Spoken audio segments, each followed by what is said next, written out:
Welcome to episode 85, Bariatric Support Moving Out of the Overwhelm.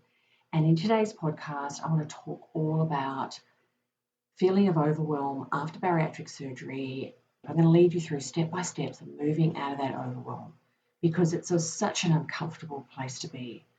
And that is not what I want for you. I want you to feel confident and in charge of your weight loss surgery journey. Welcome to the Bariatric Nutrition Coach podcast, where we empower you with weight loss surgery, nutrition knowledge, mindset advice, and inspiration so you succeed in your weight and health journey. I'm your host, Jane Stoltz, and I am a bariatric dietitian who has helped over 1,300 people on their weight loss surgery journeys. I'm also a solo mum, lover of long walks while listening to podcasts, partial to a glass of wine, and the ocean is my happy place. Join me as I dive deep into bariatric nutrition and lifestyle topics and deliver them to you in bite-sized, palatable episodes every Monday. Now let's go. I chose the topic of overwhelm or moving out of overwhelm after weight loss surgery because so many people share, not only clients come to work with me, but also messages in all the different social media channels that I have. Individuals share, I'm feeling overwhelmed after my bariatric surgery. I don't know what to do. I'm feeling stuck. I'm struggling. And it's such a crucial topic that I want to delve into. And I thought it really requires and warrants a dedicated episode. So let's really start by going, what exactly is overwhelm in this context? And how we can explain it is it's that feeling of being completely swamped, bogged down, unable to cope with the sheer volume of things, changes and demands, not knowing what to do, not feeling confident, feeling all of those very negative feelings that can make us feel not great, not knowing where to head, not knowing what to do. And really, it's not surprising that many people feel overwhelmed after bariatric surgery because bariatric surgery is life-altering. It impacts nearly every facet of your life, home life, social, relationships, relationship with body and food, all of those areas. And there's so much change. So after weight loss surgery, so many new behaviours and habits that we ask you to adopt, to work on, and it can affect all the different parts of your life. And when you struggle, it can affect that even more. So it's not surprising to me that people can feel overwhelmed. And I want to also, hopefully in this podcast episode, have you realise if you are feeling or have felt overwhelmed, you're not alone. And it's really just your body saying things need to change. And it's not, I'm not good enough, or I am going to fail this surgery, or other people can do it, I can't, or anything like that. The negative, self-blame, that's not where we want to go. We want to go into this is a sign that something needs to change. Okay? I see a significant contributor to this feeling of overwhelm is the tendency for people to approach their bariatric journey the same way, with the same mindset that they approach or applied to their dieting career. And I call it a dieting career because you maybe dieted for years and years before you even reached the point of considering having bariatric surgery. And many people are really good at it, lost a lot of weight, very, very focused and worked really hard. And there's a mindset, though, in dieting that I feel doesn't work post-bariatric surgery. Dieting involves rigidly following external rules, striving for perfection, showing very little self-compassion whenever you do make a mistake. And guess what? You're going to make mistakes. You're going to not be perfect every day because you're human. And when we beat ourselves up and go into that negative space, that is not a positive. That's not going to help us kind of move forward. The dieting mentality can be incredibly detrimental to our just well-being, and it sets unrealistic expectations and fosters that sense of failure, and that kind of keeps manifesting with that feeling of overwhelm. So if this description, if the things I'm talking about resonates with you, then you're in the right place, because I am going to guide you through 3 practical steps to help you move out of that feeling of overwhelm and regain a sense of confidence and control over your bariatric journey. So let's dive in. Step 1. Step 1 is acknowledging how you feel. And it's obviously the most crucial step, because it's really that first step of actually letting that feeling of overwhelm come up from kind of buried deep down to the surface, and you acknowledging that you're feeling a way that's not positive. And we don't like that. We would like to bury the feelings that aren't positive. So let's not pretend everything is fine when it's not. By suppressing these emotions, it only allows them to foster and grow over time. So we want to acknowledge that feeling and let it come up. And we want to do this compassionately. We want to have compassion for ourselves when we feel like this, because it's not about like wallowing and saying, poor me, or I'm doing something wrong because I'm feeling like this. It's about going, this is how I'm feeling. I know I'm not alone. These are very normal to feel this way when there's so much change. And I first need to acknowledge this before I can do anything about it. How can we acknowledge how you feel? You may choose to write down your thoughts and feelings in a journal, and that could be something that's really helpful. You don't even have to keep the journal. You can write them down on a piece of paper, rip the paper up, or destroy it, or even get on the computer and type into a Word document how you're feeling, and then you just delete the Word document. We want to have a space that's private and allows you to bring up the feelings that you do have. You could share how you're feeling with a trusted partner or a close friend or a bariatric buddy, someone that you trust, that you can really talk and vocalize how you're feeling with them. And that can be really wonderful.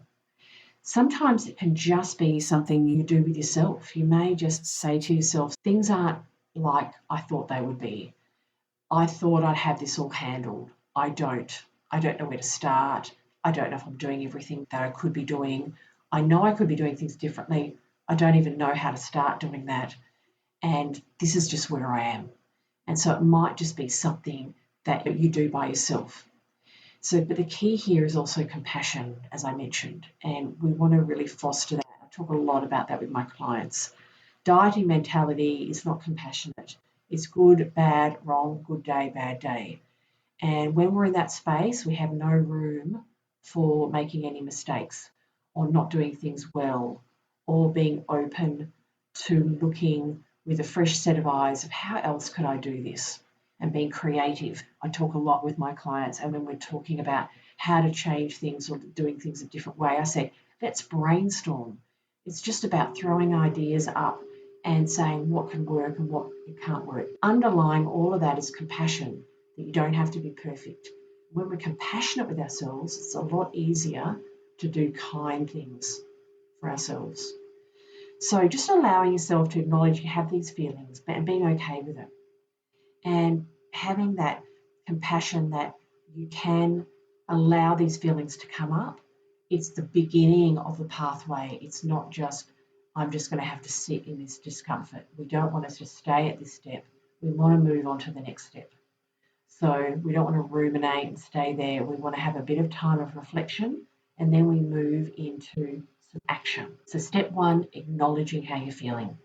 Step 2 is identify the most pressing cause of your overwhelm. This is, I think, a really important next step. As humans, we want to launch into action. We want to make the negative feeling go away. But when we launch into action without some good reflection and a bit of a plan, we may not be getting the most out of our efforts.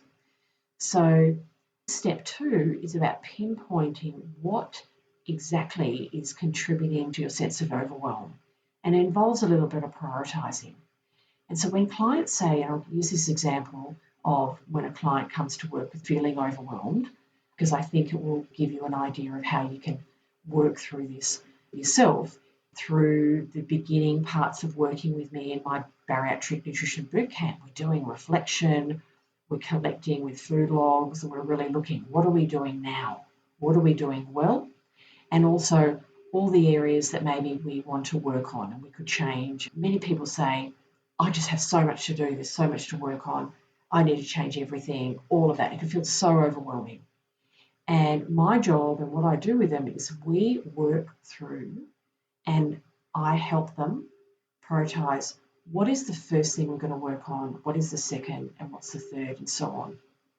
It's not let's start working on everything at once. We can, when we collect all that information, take a bit of a step back. Also, I am that other set of eyes. I am the coach. I am the person that's standing outside looking in, helping them look in and saying, okay, I've got all of these things that are contributing to my feeling of overwhelm, not being confident, not being in control of my bariatric journey, my health, my weight. And I help them prioritize.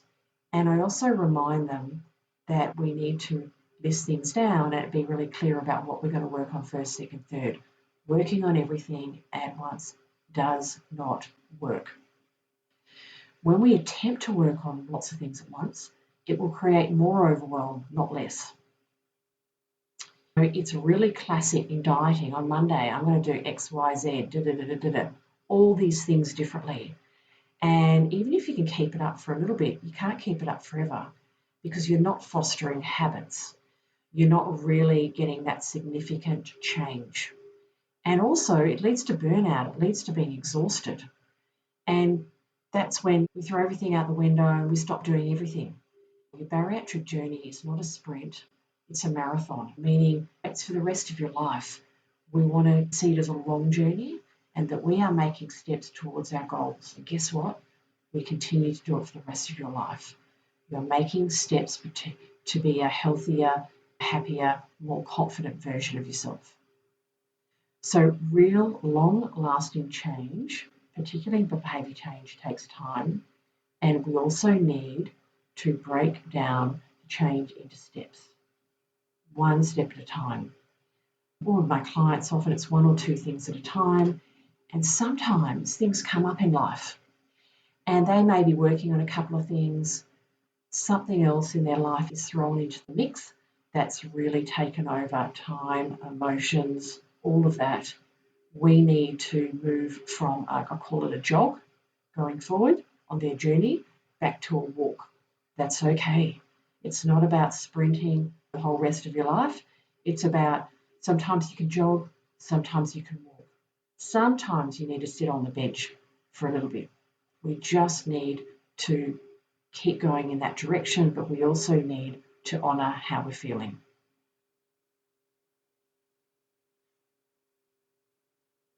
Also part of the prioritising, working out what's the most pressing or the most kind of significant cause of your overwhelm helps, because what we do as well is it might be a larger problem and we can break things into smaller chunks. And sometimes when you're stuck in it, you can't see how that can be done. You just see this big challenge or this big issue. And that's where I come in. I help people pull things down into small, manageable chunks. And that creates a clearer pathway forward. And when we move forward and we're making steps forward and we can see that, that feeds that side of you that wants progress, that wants to see positives, wants to know that you're getting closer towards your goal. And what happens is the overwhelm fades away. People feel they've got purpose. You feel you have a direction and it looks less overwhelming. So that is step number 2, identifying the most pressing or biggest cause of your overwhelm. Now tell me, is this you? You have had your bariatric surgery and you're feeling lost, you're lacking support and you don't know what to eat and when. Or you may have noticed after your surgery, your hunger and cravings have started to return and you are scared you won't reach your goals. You may have had some weight regain and you want to stop the weight regain and lose some more weight. You may be pre-surgery and you want support to be fully prepared for your weight loss surgery journey. If any of these sound like you, then listen up. I have developed my Bariatric Nutrition Bootcamp just for you. My coaching program provides education, coaching and community for people getting ready for their weight loss surgery and at every stage after their surgery. You were so fantastic. You didn't just go, here you go, off you go. You were like, right, here you go. Let's do it step by step. And it's that step by step. If somebody's prepared to help you like that, it's immeasurable. It's priceless. Your help just changed the game for me, right? It just changed the trajectory of my ability to understand what my body's telling me and trusting it. That was a hard one, right? Because my body, I can override it in a lot of ways in the past. I think that hiring Jane has actually been the best thing that I've done. I was lost. I had no idea what to expect. I've never done bariatric surgery before. I've never had it done before. So yes, you have all the information from your surgeon and from their nutritionist and all that sort of stuff. If you have lifetime support, that's great. But a lot of times you don't. So you need to take that next step and invest in yourself, because that's what it is. It's the most amazing investment that I've made. There are 4 key areas that I focus on with my clients in my Bariatric Nutrition Bootcamp. One is the Bariatric Nutrition Basics. You will learn what and how to eat so you feel satisfied, reach your protein and fluid goals, and have less cravings, and know how to manage your hunger in the future. Meal ideas and meal planning. You'll learn to plan meals and snacks that you like, so you have great options on hand when it comes time to eat. Also, we focus on mastering weight regain habits, identifying any habits that are stopping you from reaching your goals, and create manageable strategies to get back on the straight and narrow so you can manage your weight for the rest of your life. And also, I focus with my clients in my Bariatric Nutrition Bootcamp on learning to trust your body and food. Start to enjoy your food again by relearning to listen to your body cues so you have less guilt and improve your relationship with food and your body. If you are ready to maximize your weight loss surgery results, feel confident in your journey, and be led with support and expert guidance, then the Bariatric Nutrition Bootcamp is for you. If you would like to know more about my coaching program, check out the link in the show notes. So step 3. Step 3 is about seeking support if you need it, if you need to get support. There's a well-known saying, if you keep doing the same things, you'll keep getting the same results. I don't know who said it. People say it was Einstein, or I can't remember, someone else said, I don't know the origin, but it comes in slightly different sayings. Most time people have heard it, but it's true. If you keep doing the same things, you will keep getting the same results. So what that means is we need to do things differently. And sometimes we don't know how to do things differently ourselves. That's why seeking support can be so valuable. So if we consider from that last step the specific area or issue that's causing the most overwhelm, we can also reflect and say, do I genuinely possess the knowledge, the skills to do this on my own? Can I do this on my own? And if the answer is yes, great. Come back, small steps, chunk down your tasks, chunk down the areas you're working on. Or is it an area where you might benefit from external support? Have you done everything you can and you are not getting any headway? You are not feeling better, you're still stuck. If your answer is yes, then that is when seeking support can be really helpful. For me, there are 3 different areas that people can need support with. And one is knowledge. So it might be, and I'm going to make it from a dietitian, nutrition perspective, knowledge of what to eat, how to eat. So that's one area. Another area is behavior change, behaviors, eating habits. And another area is mindset, the way we approach and how we think about food and the bariatric journey. So they're kind of 3 domains that I work in with my clients.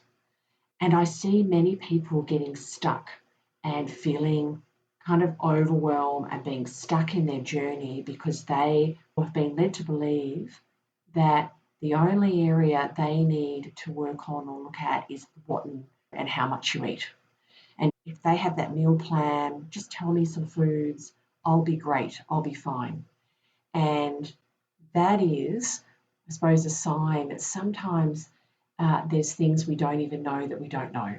And what I mean by that is you can have great food choices. You can follow meal plans to a degree, but it won't help you. You won't reach your full weight loss surgery potential. You won't keep the benefits of your bariatric journey if you don't also have great eating habits and also work on that mindset and work on that kind of resilience for the weight loss surgery journey. And what I mean by that is when you're in maintenance, your weight goes up and down. We need to pull away from that dieting way of measuring our success. So for me, it's around saying, can I do this on my own? And if so, great, I can make the changes. But if not, do I need to get support? What am I missing? Am I focused on one thing and actually focusing on that and that's not working? There might be something else that I really need support with. And being okay that it's very normal that you can't do it on your own.